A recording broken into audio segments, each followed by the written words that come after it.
ये सोच के सारे लोग रुखसत हो जाते हैं। अल्लाह करे वो दिन आए कि अगर बाप जनाजे में लेटा हो तो बेटा मुसल्ले पे खड़े होने के लायक होना चाहिए। अगर बाप कफन में लिपटा हुआ हो तो बेटे को कुरान आना चाहिए, ताकि जब मेरे जैसा बंदा मुसल्ले पे खड़ा हो और अजनबी का जनाजा हो, शायद कि मैं रफ्ता रफ्ता तेजी से रवा रवी में नमाज जनाजा पढ़ा दूं, लेकिन अगर जनाजे पे बाप लेटा हो, मुसल्ले पे बेटा खड़ा होगा, अपने बेटे को देख, अपने बाप को देख करके बेटे के दिल में क्या ख्याल नहीं आएगा? कभी तो सोचेगा मेरे मालिक आज वो आ गया कि जनाजे में जो मेरे लिए ओवर टाइम ड्यूटी करता रहा है, वो आ गया कि जिसने मेरे लिए मजदूरियां की हैं और मुझे कुरान दे के गया था। ए मेरे परवरदिगार, मेरे बाप ने पूरी जिंदगी मदरसे के नाम मेरी लगा दी, कभी एक वक्त मुझसे मजदूरी नहीं कराई ताकि मैं कुरान पढ़ सकूं। ए मेरे परवरदिगार, आज मेरा बाप जनाजे में आ गया है, मेरे मालिक मैं इसके एहसानों का बदला कुछ और तो नहीं दे सका। और हमें ये सोच के कोशिश करते रहना है कि मेरे वजूद मुझे एड़ियां रगड़ने दे, मेरा यकीन है पानी यहीं से निकलेगा।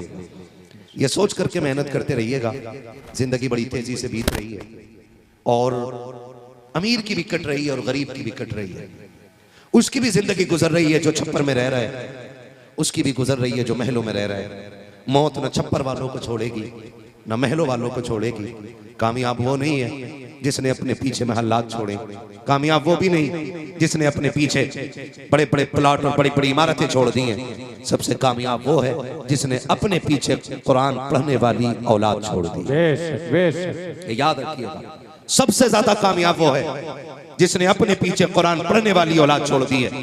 इसलिए कि ये दुनिया बड़ी बेवफा है और इसी की बेवफाई का अंदाजा इस बात से लगाया जा सकता है कि पूरी बस्ती को, पूरे मोहल्ले को कब्रिस्तान पहुंचाने के लिए सिर्फ एक ही चारपाई होती है।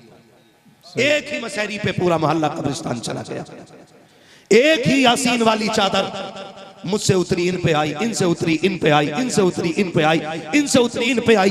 एक यासीन वाली चादर पूरी बस्ती में घूम जाती है। क्या किसी बाप के छोड़े हुए तरके में इतनी दौलत नहीं होती है कि बेटे ला करके नई यासीन की चादर डाल दे? क्या किसी बेटे के पास बाप इतनी जायदाद छोड़ के नहीं जाता है कि अपनी चारपाई पे बेटे उसे कब्रिस्तान तक छोड़ के आए? क्या ऐसा नहीं हो सकता है कि बेटे अपने बाप को नई चादर दे सके? ये सब कुछ हो सकता है, लेकिन ये दुनिया इतनी बड़ी बेवफा है। तुम्हारी छोड़ी हुई जायदाद को ये विरासत नहीं, माले गनीमत समझ के गसब करके बैठ जाते हैं। किसी को तुम्हारी कब्र पे आकर के तुम्हें बख्शवाने की फिक्र नहीं होती है। खुदा की कसम, अगर रस्मी तौर पर ये तीजे 40 में ना होते, हमारे बेटे ये भी ना कराते। अगर कुरान खानी ना होती, हमारे बेटे ये भी ना कराते।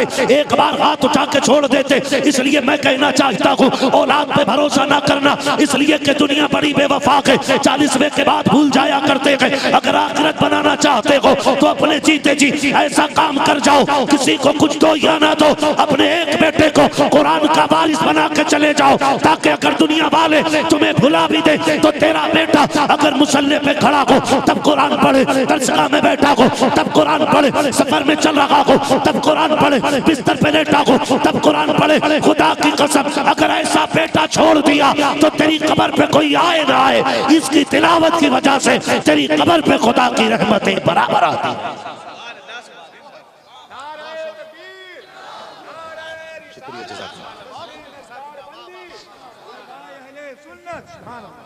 नाराज तो नहीं आप लोग? नाराज हो तो मैं टॉपिक बदल दूं, लेकिन नहीं बदलूंगा। आज जश्न कुरान भी है, आज शान कुरान भी है और आज ताजे कुरान भी है। आज नहीं बदलूंगा टॉपिक में, आज मैं बात करूंगा आपसे। अल्लाह करे हर घर में कुरान वाला पैदा हो जाए। आमीन आमीन। हाँ, खुदा करे कि हर घर के अंदर एक कुरान वाला पैदा हो जाए।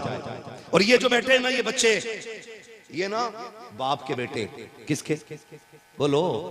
टेंशन में आ गए आप लोग? आपके लिए भी एक रास्ता बता के जाऊंगा जो ना पढ़ सके। ये भी बाप के बेटे। बेटा पैदा होता है ना, हर बाप कहता है लड्डू लाओ बांटो, अल्लाह ने बेटा दे दिया है ना। क्यों? इसलिए वो खुश होते हैं वो, क्योंकि अल्लाह ने बेटा दिया, ये हमारे बुढ़ापे का सहारा बन जाए।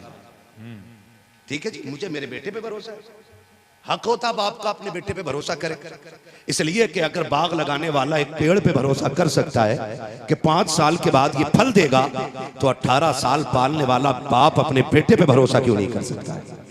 करना चाहिए कि नहीं? बाप को बोलो, क्यों नहीं बोल रहे? करना चाहिए कि नहीं?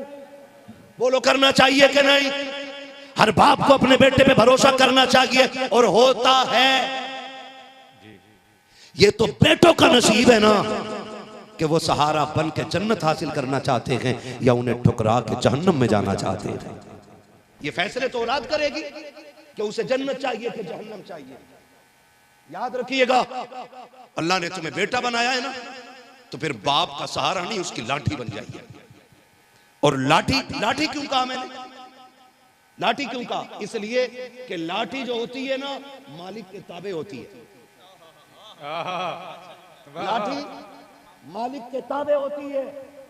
अगर बूढ़े बाप ने लाठी यहां रख दी, पूरी दुनिया घूम के आए लाठी, बोलो समझ में आ रही है बात? लाठी यहीं मिलेगी। फिर आया, फिर उठा के इधर रख दी, फिर दुनिया घूम आया, लाठी तवज्जो करना बताने लगा। जी जी जी, लाठी वहीं मिलेगी क्योंकि ये ताबे है मालिक के। और एक बात और है लाठी में, इसको अंधेरे में पकड़ के चले मना नहीं करते, इसको सर्दी में लेके चले मना, जोर से मना, अंधेरे में लेके चले मना, उजाले में लेके चले मना, अगर रास्ता देखने के लिए लेके चले तो मना, सांप को मारने के लिए लेके चले तो मना नहीं करती। कैसे सहारा ना बनो, बाप की लाठी बन जाइएगा। अगर बाप कहते बैठ तो बैठ जाया करो, बाप कहते खड़े हो जा तो खड़े हो जाया करो। अपनी डिग्रियों को कभी बाप के रुतबे के मुकाबले में ना लाना, अपने उम्र को कभी बाप के रुतबे के मुकाबले में मत लाना, अपने मनसब को कभी बाप के रुतबे के मुकाबले में मत लाना। अल्लाह ने तेरे बाप को सिर्फ बाप नहीं बनाया कि तेरा मालिक बनाया कि, और ऐसा मालिक बनाया कि आका करीम ने फरमाया अगर तुम्हारा बाप तुम्हें धूप में खड़ा कर दे तो तुम्हें उफ कहने की इजाजत नहीं है। अगर तुम्हारी खाल उतार ले तो तुम्हें उफ कहने की इजाजत नहीं है। अगर तुम्हारी जबान खींच ले तो तुम्हें उफ कहने की इजाजत नहीं है। अगर तुम्हारी जान भी मांगे तो उफ मत कहना, इसलिए कि वो आल का मालिक भी होता है, जान का मालिक। जिंदाबाद जिंदाबाद। क्या हक है बाप का? भरोसा करे। तकलीफ तो तब होती है ना जब बेटा कहता अब्बा जी तुम्हारा खर्चा बहुत हो गया। मैं कहता हूं दो कुरान अपने बच्चों को, कसम खा के कहता हूं जिनके सीनों में कुरान आ जाता है ना, फिर वो बाप के पैर की जूती बन जाया करते हैं। जूती कई बार कहते ओ हो क्या बनेगा हाफिज जी बना के, 4-5 हजार ही तो कमा लेगा। सही यहां आकर के हम अपने बच्चों को मदरसों से खींच लेते हैं। मैं मानता हूं इमाम की तनख्वाह आप कम दे रहे हो, मैं मानता हूं आप मुदर्रिस को 10,000 दे रहे हैं, इमाम को 15 दे रहे हैं, कुरान पढ़ाने वाले को 15 दे रहे हैं, 20 दे रहे हैं बस। मगर सच बताओ इसकी इज्जत करोड़ रुपए कमाने वाले से ज्यादा है कि नहीं? बेशक बेशक बेशक। सच बताओ है कि नहीं? बड़े से बड़ा पावर वाला भी अगर मस्जिद में आता है ना तो मुसल्ले पे वही जाता है जिसके सीने में कुरान होता है। मुसल्ले पे वही आता है जिसके सीने में जोर से, जिसके सीने में कुरान होता है। और ये इज्जत मैंने नहीं, आपने नहीं, अल्लाह ने अता की। बेशक बेशक। किसने अता की है? अल्लाह ने अता की। आप करीब से समझो। नूर मुजस्सम भाई मुसल्ले पे हो, इनके अब्बा पीछे आ जाएं और कहें पीछे अपने बेटे के, नमाज हो जाएगी। भाई आ जाए इनके और आके कहें पीछे अपने भाई के, नमाज होगी? बोलो। चाचा आ जाए कहें पीछे नूर मुजस्सम के, बात सच्ची है कि नहीं? सच्ची है ना, लेकिन नमाज नहीं हो। मालिक कब हुक्म होता? भतीजा चचा ये मस्जिद के दरवाजे के बाहर था, अब मुसल्ले पे आ गया, ये कह पीछे इस इमाम के। ये इज्जत कौन अता कर रहा है? अल्लाह अता कर रहा है। अल्लाह। वो बंदा हिसाब लगा रहा 5,000 पढ़ा तो क्या मिल जाएगा? 3,000 मिलेंगे, 5 मिलेंगे। सुन, अल्लाह तुझे तौफीक दे, इंजीनियर बना, डॉक्टर बना, साइंटिस्ट बना, जो चाहे बेटे को बना, और फिर मर के देख कब्र पे टिकता कौन? सच है, सच है। कब्र पे टिकता कौन है? और मैं तो ये कहता हूँ अपने बेटों को दौलत इतनी दे के जाना कहीं उस दौलत के नशे में अंधे ना हो जाएं। क्या हमने नहीं देखा कितने बेटे दुबई और कोयत में 6-6 लाख रुपए पर मंथ की तनख्वाह पे पढ़ा रहे हैं या कोई ड्यूटी कर रहे हैं। इधर खबर जाती है बाप इंतकाल कर गया है, उधर बेटा फोन करके कहता है 1.5 लाख अकाउंट में लगा रखा हो, मेरे बाबा के जनाजे को अच्छे एम्बुलेंस में लेके जाना, अच्छे लोगों से कब्र खुदवाना। लानत हो ऐसी दौलत पर जो बेटे को बाप के जनाजे से दूर कर दे, लानत हो उस पैसे पर कि जो पैसा बाप के जनाजे को बेटे को कंधा न दे सके। हाथ जोड़ के कहता हूँ बेटों को वो दौलत दे के मत जाना जो तुम्हारे जनाजे से दूर कर दे, वो दौलत दे के जाना जो जनाजे में भी साथ रखे और कब्र पे भी तन्हा तुम्हें छोड़ के न जाने। नाराए नबीर, नाराए रिसालत, उलमाए अहले सुन्नत, वाह वाह वाह, जिंदाबाद जिंदाबाद। हम ये सोचे बैठे ना, ओहो कोई बात नहीं, कारी शरीफुद्दीन नाम है ना, क्या नाम, कारी शरीफुद्दीन, हाँ अब्बा मरेंगे, फोन कर दिया कारी साहब अब्बा मर गया है, कुरान खानी करा दियो। यही तो हमारी रस्म है ना, अब्बा का इंतकाल हो गया, कुरान खानी करा देना। कारी साहब ने क्या किया, कारी साहब ने कहा बच्चों कुरान पढ़ दो, बच्चों ने पढ़ दिया, ठीक है जी, बात खत्म हो गई ना। बच्चों ने तवज्जो है ना सारे लोगों की, बच्चों ने पढ़ दिया, बात खत्म। बेटा सोच रहा है फर्ज अदा हो गया, अब कोई कुरान खानी ना भी हो तब भी काम चलेगा। सुने कान खोल के, बहुत गौर से सुनो। मैं नूर भाई के लिए दुआ करूं, नूर भाई मेरे लिए दुआ करें, हजरत के लिए दुआ करूं, ये मेरे लिए, ये उलमा मेरे लिए दुआ करें, मैं इनके लिए दुआ करूं। सच्ची बताना, इनके सीने में मेरे लिए उतना ही दर्द, मोहब्बत, हमदर्दी होगी जितना मेरे बेटे के सीने में मेरे लिए हमदर्दी होगी। बोलो, हमारे दिल में आपके लिए उतना ही दर्द होगा जितना आपके दिल में अपने बाप के लिए दर्द होगा? नहीं हो सकता भाई, बिल्कुल नहीं हो सकता। हाँ आप देखो, जनाजे देखो, कितने लोग पढ़ने के लिए आते हैं। बड़ी बेवफा दुनिया, जरा सी धूप में जनाजा रख दो ना, और मई जून की गर्मी हो तो 2 मिनट खड़े हो कह रहा है भाई क्यों नहीं पढ़ा रहे, भाई क्यों नहीं पढ़ा रहे, जल्दी पढ़वाओ, गर्मी लग रही है। कोई पेड़ ढूंढता है, कोई दीवार का साया ढूंढता है। ये 2 मिनट जनाजे पे खड़े नहीं होने वाले लोग, 2 मिनट नहीं हो पाते खड़े, पैर बदलने लगते हैं खड़े खड़े सफों में, नहीं रुका जाता। तो इनसे क्या भलाई की उम्मीद। अपने पीछे अपना बेटा कुरान वाला तैयार करो, अपने पीछे अपना बेटा कुरान वाला तैयार करो। इसलिए कि हमने जनाजे देखे हैं, आए एक जमाई ली, हाथ उठाया, नियत बांधी, अल्लाहु अकबर कह के तकबीरें होती रही, नमाज जनाजा मुकम्मल हो गया। चलो जी हमने एक फर्ज अदा कर दिया है, जल्दी से मिट्टी डालो। कोई कहता मुझे मार्केट जाना है, कोई कहता मंडी जाना है। ये सोच के सारे लोग रुखसत हो जाते हैं। अल्लाह करे वो दिन आए कि अगर बाप जनाजे में लेटा हो तो बेटा मुसल्ले पे खड़े होने के लायक होना चाहिए। अगर बाप कफन में लिपटा हुआ हो तो बेटे को कुरान आना चाहिए, ताकि जब मेरे जैसा बंदा मुसल्ले पे खड़ा हो और अजनबी का जनाजा हो, शायद कि मैं रफ्ता रफ्ता तेजी से रवा रवी में नमाज जनाजा पढ़ा दूं, लेकिन अगर जनाजे पे बाप लेटा हो, मुसल्ले पे बेटा खड़ा होगा, अपने बेटे को देख, अपने बाप को देख करके बेटे के दिल में क्या ख्याल नहीं आएगा। कभी तो सोचेगा मेरे मालिक आज वो आ गया कि जनाजे में जो मेरे लिए ओवर टाइम ड्यूटी करता रहा है, वो आ गया कि जिसने मेरे लिए मजदूरियां की हैं और मुझे कुरान दे के गया था। ए मेरे परवरदिगार, मेरे बाप ने पूरी जिंदगी मदरसे के नाम मेरी लगा दी, कभी एक वक्त मुझसे मजदूरी नहीं कराई ताकि मैं कुरान पढ़ सकूं। ए मेरे परवरदिगार, आज मेरा बाप जनाजे में आ गया है, मेरे मालिक मैं इसके एहसानों का बदला कुछ और तो नहीं दे सका हूं, लेकिन मेरे परवरदिगार हाथ उठा के इतनी दुआ करता हूं, मेरे बाप की मगफिरत फरमा दे। अगर बेटा रो करके इतना कह देगा वो बड़ा करीम है, खुदा की कसम वो ये कहता है भले रो के ना दिखा, तू आके भिगो के दिखा दे, मैं तुझे करम के दरिया बहा के दिखा दूं। इसलिए हर बाप से कहूंगा अपने बेटे को कुरान दो, पढ़ाएंगे इंशाअल्लाह, पढ़ाएंगे इंशाअल्लाह। जब हमारे बेटे कुरान पढ़ेंगे ना तो फिर इन्हें बाप के हुकूक मालूम होंगे।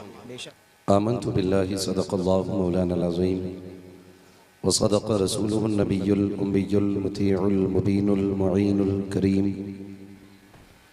व नहनु अला ज़ालिका लमिनश शाहिदीन व शाकिरीन वल्हम्दुलिल्लाहि रब्बिल आलमीन। या खुदा बहरे जनाब मुस्तफ़ा इमदाद कुन, या रसूल अल्लाह अज़ बहरे खुदा इमदाद कुन, या शहीद करबला, या दाफ़िए करबो बला, गुल रुखा शहज़ादे गुलगो क़बा इमदाद कुन।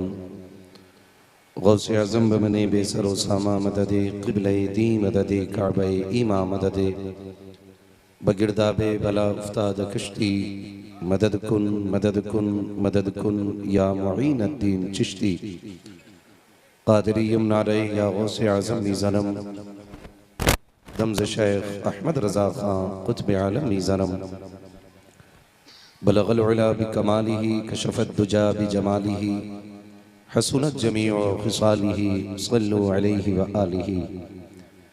करूँ तेरे नाम पे जाँ फ़िदा, न बस एक जाँ दो जहाँ फ़िदा, दो जहां से भी नहीं जी भरा, करूं क्या करोड़ों जहां नहीं।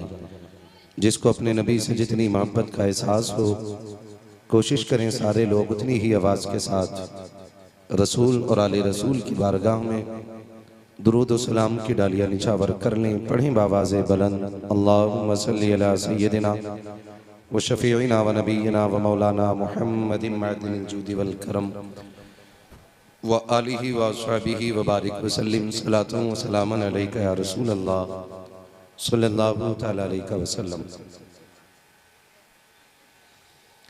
मैं सबसे पहले मुबारकबाद पेश करता हूँ पुरवा के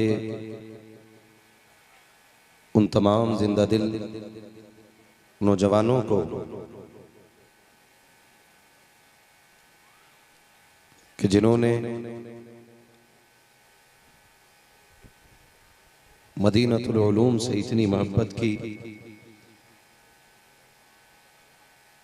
कि इस इदारे के शाना बशाना खड़े हुए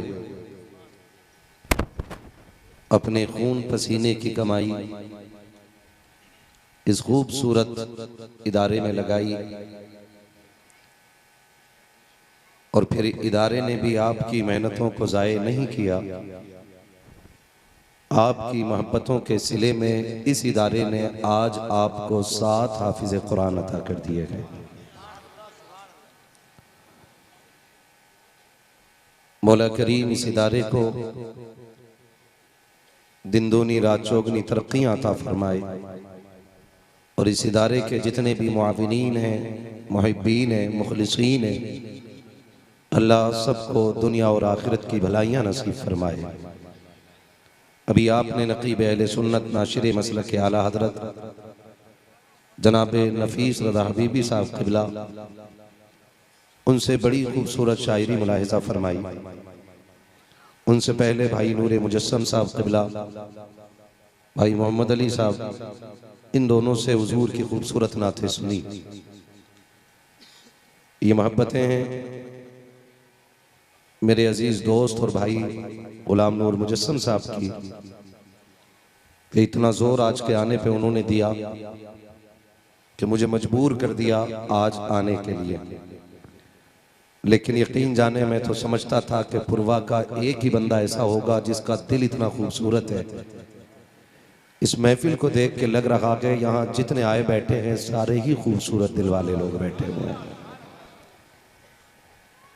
ये जो टेंट हाउस है ना, इतना ये ऊपर से खूबसूरत है, उससे कहीं ज्यादा ये नीचे से खूबसूरत लग रहा है, क्योंकि ऊपर के हिस्से को लाइट ने सजा रखा है और नीचे के हिस्से को हुजूर के आशिकों ने सजा रखा है। खुदा सलामत रखे। दिल तो ये कर रहा है कि बस मैं आपको देखता ही रहूं, वाह वाह, आप ऐसे ही बैठे रहो और मैं आपको ऐसे ही देखता रहूं। क्या कहने। मगर मुझे लगता है कि अगर मैंने ऐसा किया तो फिर ये क्या क्या ना करेंगे, ये मैं जानता हूं। ये कहेंगे तुझे बुलाया था बोलने के लिए, टुक टुक देखने के लिए नहीं। और मैं कभी इस बात की टेंशन नहीं करता कि हजरत जी मेरा नंबर बाद में क्यों आया। मैं तो रब का शुक्र अदा इस बात पे करता हूं कि मेरे हिस्से में जो क्रीम होती है वही आती है, जितना मठा होता है वो पहले ही निकल जाया करता है। वाह वाह वाह, अच्छे लोग मेरे हिस्से में आते हैं और मैं उम्मीद करता हूं ये सारे ही अच्छे होंगे। ना भी होंगे तो अल्लाह कुरान और साहिब कुरान के सदक़े में सबको अच्छा बना दे। आमीन आमीन। जब दुआ हुआ करे तो आमीन कह दिया करो, ठीक है ना? क्या कहेंगे आप लोग? आमीन आमीन।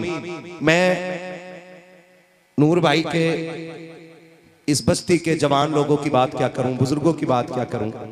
मैं तो यहां बच्चों को देख रहा हूं। ये छोटे छोटे बच्चे रात के 12:30 बज गए हैं, लेकिन शुक्र है अभी इनके चेहरे पे 12 नहीं बजे हैं, है ना? और उम्मीद करता हूं अभी भी बच्चों की आवाज बड़ों से ज्यादा निकल सकती है। कहें जरा या रसूल अल्लाह। बड़े बड़े थोड़े गैरत करें और शर्म करें, रोटी इनसे 3 गुना ज्यादा खाते और आवाज 1 गुना ज्यादा निकालने तैयार नहीं है ना? तो कोशिश ये करें कि ये हुजूर की महफिल है किसकी महफिल है? हुजूर की महफिल। सारे बोले हुजूर की महफिल है। जितना तुम मुझसे मोहब्बत करते हो ना, उससे कहीं ज्यादा मेरे इलाके के लोग नूर मुजस्सम भाई से मोहब्बत करते हैं। ये 2 मरतबा मेरी बस्ती जा चुके हैं और किस प्यार से लोगों ने इनका इस्तकबाल किया है ये यही जानते हैं। लेकिन मैं आपकी मोहब्बतों का शुक्रगुजार हूं। कभी कभी ऐसा भी होता है ना, बड़े लोग यूं बगल में हाथ डाल के बैठे रहते हैं, सुभान अल्लाह कहने के लिए हमारा पोता बैठा था, चचा कह रहा है भतीजा ही कह लेगा सुभान अल्लाह, अब्बा कह रहे हैं अल्लाह तुम ही कह लो सुभान अल्लाह।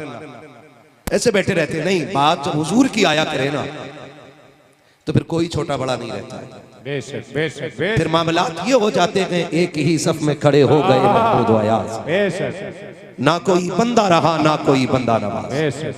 और याद रखिएगा हुजूर की महफिल है, जो जितना इश्क के साथ बैठेगा उसका हिस्सा उतना ही ज्यादा मदीने से आएगा। बेशक बेशक। एक सीधी सी बात है, बेशक।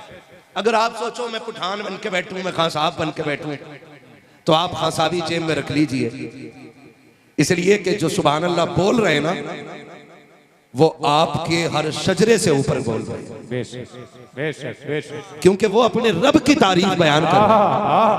तो ठीक है ना, सारे बोले जरा सुभान अल्लाह। जरा करवट में देखो किसका मुंह नहीं खुला, एक दूसरे का मुंह देख के बोलो, जरा बोले ना सुभान अल्लाह। क्या बात है, सुभान अल्लाह। बड़े अच्छे लोग हैं, पता नहीं किस घड़ी का इंतजार था, बोलने लग गए ना, ये अलग बात है। खामोश खड़े रहते हैं, फिर भी जो लोग बड़े हैं वो बड़े रहते हैं। ऐसे असलाफ से मिलता है हमारा शजरा, जिनके कदमों में कई ताज पड़े रहते हैं, है ना।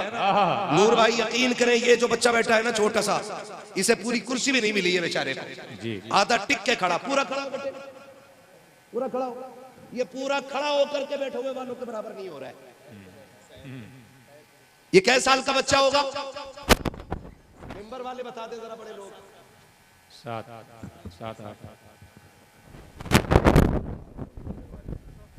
कितने साल का होगा?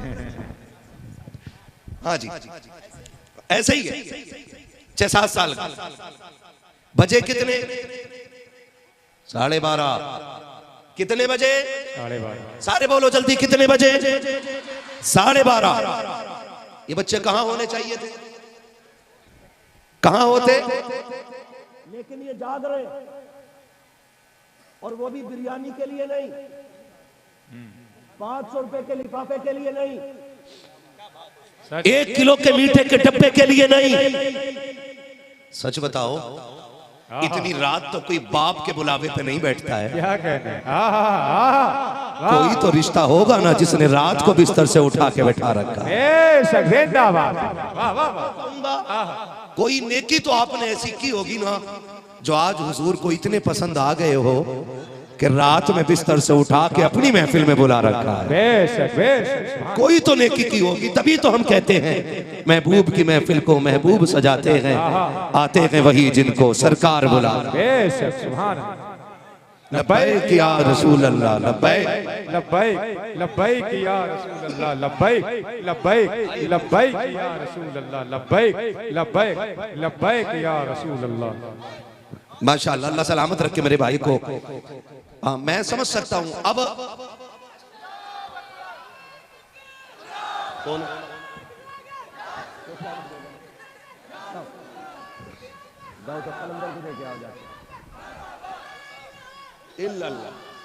इल्लल्लाह।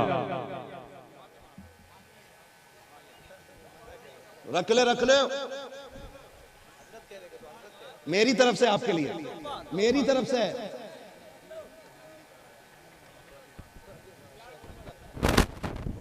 है ना, अब सब देखने लगे ना, दीवाने को तहकीर से दीवाना ना कहो, दीवाना बहुत सोच के दीवाना बना है।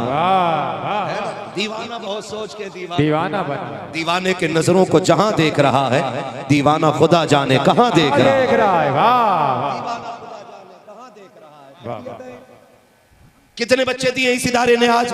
जल्दी बोले आप, कितने बच्चे फारिग हुए? ये हमारे कारी साहब की बेपनाह मेहनतें, इसमें रत जगह भी शामिल है इनके, और बेपनाह कोशिशें शामिल हैं। जब हाथ उठे ना तो इनके लिए भी झोली फैला के दुआ मांगना। अल्लाह उस कारी को सलामत रख जिसने हर घर में कुरान फैलाने की कोशिश शुरू कर दी। बेशक, सुभान अल्लाह। बड़ी आमीन बात होती है। आमीन आमीन। हाँ, ये 7 बच्चे फारिग हो रहे हैं, 7 बच्चे। मैं इन बच्चों के, और सबसे बड़ी बात मुझे क्या लगी, नूर भाई ने ऐलान किया कि 6 बच्चे हमारी बस्ती के हैं, 1 बच्चा परदेसी है। ऐसे ही है ना? मैं अक्सर जलसों में गया हूं और हजरत तकरीबन 20 जलसे मुसलसल मैंने दस्तारबंदी के देखे। अक्सर ये देखे कि जहां का मदरसा होता वहां के बच्चे नहीं होते। जी जी जी जी। क्यों कारी साहब? अक्सर ऐसा होता है, चिराग तले अंधेरा। मैं मुबारकबाद पेश करता हूं, आपने 6 अपने बच्चे शामिल करके ये बता दिया, हम मदरसा चलाना ही नहीं जानते, हम अपने बच्चों को कुरान पढ़ाना भी जानते हैं। बेशक, सुभान अल्लाह सुभान अल्लाह। अल्लाह सलामत रखे, 7 बच्चे हाफिज कुरान बने। और मैं बापों को मुबारकबाद पेश करूं जिन्होंने अपने ये 7 बच्चे, जिन बापों ने कुरान के नाम कर दिए। नसीब वाले हैं वो माँ बाप जिनके बच्चे आज हाफिज कुरान बने हैं। मुकद्दर के धनी है वो माँ बाप जिनके बच्चों के सर पे आज उलमा मशाइख के हाथ से ताजे फरागत रखा गया है। मेरा यकीन ये कहता है नूर भाई, जो भी इनमें अहले दिल बैठा होगा, इन्हें देख के उसके दिल में तमन्ना जागी होगी, काश मेरा भी एक हाफिज कुरान बन जाता, बेशक बेशक, मेरा भी एक बेटा हाफिज कुरान बन जाता। ये मदरसे ये 100-200 साल की पैदावार नहीं। ये जो एक अभी बंदे ने माइक पे कहा था ना, कोई 200 साल पुराना मदरसा दिखा दो, है ना, 10 लाख इनाम दूंगा। हमारे उलमा ने ना सैकड़ों मदरसे गिना दिए, 10 रुपए देने तैयार नहीं। क्यों? 10 रुपए देने तैयार नहीं है। ये मदरसा 100-200 साल की यादगार नहीं है। मदरसे की तारीख उतनी ही पुरानी है जितनी इस्लाम की तारीख पुरानी है। इस्लाम के जितनी तारीख पुरानी है उतनी ही मदरसों की तारीख पुरानी है।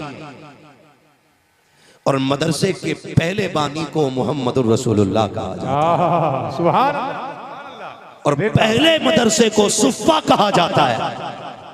और उसके पढ़ने वाले सहाबा जिधर जिधर से गुजरे कुरान की रोशनी फैलती चली। बेशक बेशक। आज जितने लोग कुरान या साहिब कुरान से प्यार करते हैं उसी रविश में चल रहे हैं जो मुस्तफा के मदीने से चली। बेशक बेशक। मैं मुबारकबाद पेश करता हूँ पुरवा के तमाम जिंदा दिल मुसलमानों को जिन्होंने इस इदारे का साथ दिया, इन इदारे से प्यार किया, या इस इदारे के साथ आज भी शाना बशाना खड़े हैं। कितने लोग इदारे के साथ खड़े, हाथ उठा के बता दें। सुभान अल्लाह, क्या बात है। जितने लोगों के हाथ नहीं उठे समझ लेना इन्हें ज़कात देनी है अब के रमजान में। इस्लाम में सिर्फ 2 ही ऑप्शन है, या तो ज़कात लो या दो। कितने लोग प्यार करते हैं मदरसे से, हाथ उठा के बताएं। सुभान अल्लाह। आए हाय, सबके हाथ उठ के, या अल्लाह जिन्होंने हाथ उठाए हैं उन्हें माँ बाप के साथ हुजूर का मदीना दिखा दे। वक्त बहुत ज्यादा हो रहा है, मैं जान गया हूँ कि आप थक गए, इसलिए एनर्जी इतनी भी नहीं बची कि आप आमीन भी कहें। नहीं थके ना? हाँ, तो फिर इतनी गौर से ना देखो, मुझे डर लगने लग जाए। तवज्जो है सारे लोगों को। 7 बच्चे हाफिज कुरान बने। आपका ताउन रहा तो इंशाल्लाह आने वाले दौर में 70 बच्चे भी हाफिज कुरान यहीं से बने।